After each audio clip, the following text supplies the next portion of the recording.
Hi and welcome to another episode of Shetland Trader Chats. I think this will probably be a relatively short episode today. Mostly I want to get this out to coincide with the release of this new pattern, the Vaddel Sweater and Cardigan pattern. So when this episode comes out, it'll coincide with the release for this pattern. I'm going to put some more photos up of it. I think I might have shared some photos already, but I took some more in anticipation of the release. So I will put those up here just to remind you of this construction and what's going on with this sweater. So it's a top-down raglan, or technically a compound raglan. So has raglan shaping, which is every other row or round, depending on which version you're making, for a portion of the yoke. And then it switches to a different rate of increase where you're not increasing on the sleeves on every other round. So that makes it technically a compound raglan shape. And the pattern that's used with the contrast colors here is a really simple slip stitch pattern. I have used it in one of the accessories that's going to be in my upcoming book with Lina, and I called that the Vaddel neckerchief. And it was actually my friend Alicia, who is also modeling in the book with me and Maddie, who suggested or came up with the notion of that pattern, or that neckerchief pattern, being a sweater or a cardigan. So it's all thanks to her that I went ahead and created a pattern for this, and I'm so glad that she suggested it. It's definitely quite potato chippy knitting, as some people say. It's a soothing knit, a fun stitch pattern, and a chance to play around with colors. The first version I did was the cardigan version in these colors. So this is all Jamieson's spindrift yarn, which is a woolen spun 2-ply yarn, and it's equivalent to fingering. So I used a US 6 for this, and the woolen spun yarn really blooms a lot after it's washed. So if you're using something that's more worsted spun, or like a smoother yarn like merino, you might have a different kind of fabric that's created. So you'd want to just consider that when you're thinking about yarns being used. But I definitely recommend using some good Shetland wool for this. So this first version I did, the cardigan version, uses granite, I believe, as the main color, and then 3 contrast colors, which are this one, mint, rosemary, and cocoa, I believe. And then for this version, port wine is the main color, with old gold, poppy, and sandalwood. I am also doing kits for this sweater, and I have kits in the colorway for the sweater. Unfortunately, I could not get stock for the cardigan colors, but then I also created 3 other colorways and did swatches for those. So I showed this one before. This is ivory as the main color, and Scotch broom is the yellow. This one, thyme, I believe, and salmon are the 3 contrast colors for that one. Then we have this one, which uses murret as the main color. Then burnt ochre, paprika, which, if I hold it up closely, maybe you can see is a very heathered shade. Paprika has a lot of different colors going on in it. And then fog is the third one. And then I also have colorways, a colorway with these shades. So it's Admiral Navy with eucalyptus, and Eset white, and sky. So you can find all of those on my website. If you see, if there's a particular size you're looking for and you don't see it as available, then I do encourage you to reach out and let me know, because I kind of have a certain amount of inventory and I have to allocate it. but I can shift things around. So if there's a particular size that you're looking for and you don't see the colorway, it's worth, unless it's completely sold out in all sizes, it's worth reaching out, because I can move that around if you are interested. What else do I want to tell you about this? I made a video that's linked in the pattern that kind of goes over the construction and areas that you could, think about making adjustments. You certainly could make this with more or less colors. My friend Maddie, I think, is doing a version, or she just cast on for just a 2-color version, and she did the same for her neckerchief. Instead of using 3 contrasts, she just did a main color and 1 contrast. Obviously, that will affect yardage, so you have to think about that. And I have some amazing tester versions that I can't wait to share too. Lots of people did use Jamieson's and Jamieson and Smith yarn, so a lot of people did do it in Shetland yarn, but other yarns are shown too, and just lots of different palettes. So that should all be good inspiration. This pattern, if you buy a kit for it on my website, you will get the pattern as part of that purchase. You're not paying for the pattern price in that case, you're just paying for the yarn. And if you're just purchasing the pattern, it will be 20% off on my website and on Ravelry too, until July 26th. So it's like this Sunday, end of day. I am definitely very excited to share this. The other thing I kind of decided more recently is that I am going to do a knit along for it, kind of as a Rhinebeck / Shetland Wool Week sweater. So I will be going to Shetland Wool Week, and that's where my book will be launching there. I'm doing a special event as part of Shetland Wool Week for the book launch. Tickets for Shetland Wool Week events went on sale today, and I just popped on to have a look, and the book launch talk has already sold out, which is really exciting.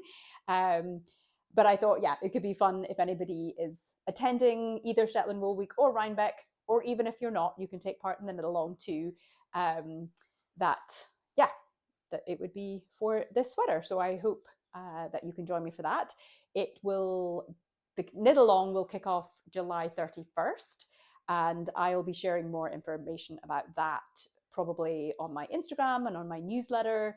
So if you don't subscribe to my newsletter already, I highly suggest you do that. You can find that on my website, and that way you'll be in the know for when the knit along starts. Okay, I think that is everything I need to tell you about Vaddel. Vaddel is a Shetland word for a kind of seed pool, rhymes with paddle. So that's how I've been telling people to think about pronouncing it. What else am I going to tell you about today? I have made pretty decent progress on my Shetland solstice cardigan. I think I mentioned, yes, I did talk about this in the last episode, because I mentioned that I had done this poll on Instagram about what construction it should be. And most people had voted for a yoke style cardigan. I have actually changed my mind about that. And this will actually be a drop shoulder, somewhat modified drop shoulder. But I decided that was the best construction for this all over color work. It gets pretty tricky with a yoke sweater, obviously, because of the decreases in the yoke and maintaining pattern and stuff like that. If I was just doing the color work in the yoke, maybe that would be okay, but I wanted this to be all over. And considering that I actually haven't done very many drop shoulder, well, I haven't done any all over color work drop shoulder constructions, I thought that would be fun too for me to try something a little bit different.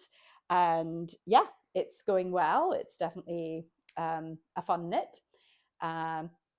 So maybe it won't be too long before I'm looking for test knitting for that one. And it'll just have the same name as the hat, but it'll be the Shetland Solstice Cardigan instead. I mostly have not been doing any other knitting other than that. I'm still working on my stripy vest sweater version that I mentioned in the last episode, but I haven't made much progress on that one. Been pretty busy getting ready for the launch of this pattern, and I've done a little bit of sewing. I was going to mention, let me just look at my notes here. Well, I mentioned in the last episode that I had made the worship jeans and that I really liked the shape of them, the sort of the fit, the overall fit.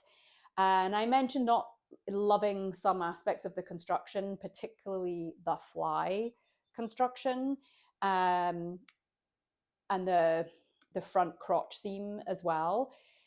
After wearing them for a day, the fly area kind of like gapes open, which is super annoying. And I don't really think it's something that I can fix at this point. And so you live and learn. Like, I will definitely do a different fly construction if I make them again, which I think I will, because yeah, the rest of the fit I do really like on the worship jeans. But yeah, that fly method did not work well for me. My friend Maddie also made the worship jeans, and she had the same thing happen to her. Maybe not quite as exaggerated as it was for me, but she did notice that too. So it's a bit of a bummer.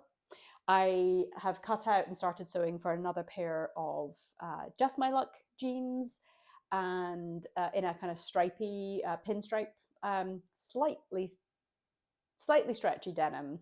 So I'm looking forward to that, because I made the Just My Luck jeans in corduroy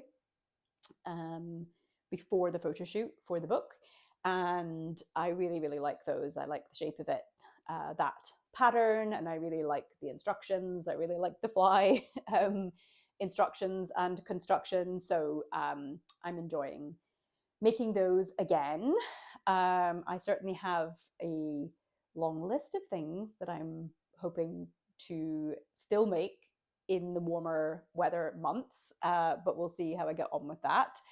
My daughter did receive the wedding dress, and I think maybe I mentioned this in the last episode that she'd received it and had tried it on, said it was big, but I hadn't seen a video of it yet. So she did send me a video, and it's definitely quite a bit too big. And I shared a little reel of her trying it on Instagram for some advice on what I should do.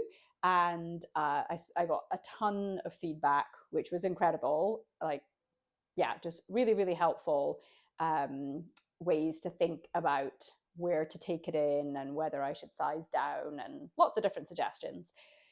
So I probably will wait to do all of that when she is here, and just kind of have an intense sewing period with her beside me, so that I can, make the adjustments in the moment, because otherwise I'm sending it back and forth to San Francisco. But she is coming a month before the wedding, and so I think it'll be okay.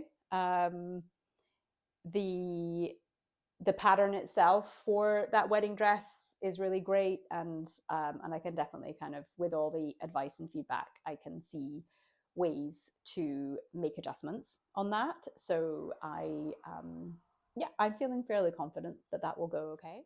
I've also been trying to think about what I want to wear at the wedding, what I want to sew, because of course I have to sew something for it.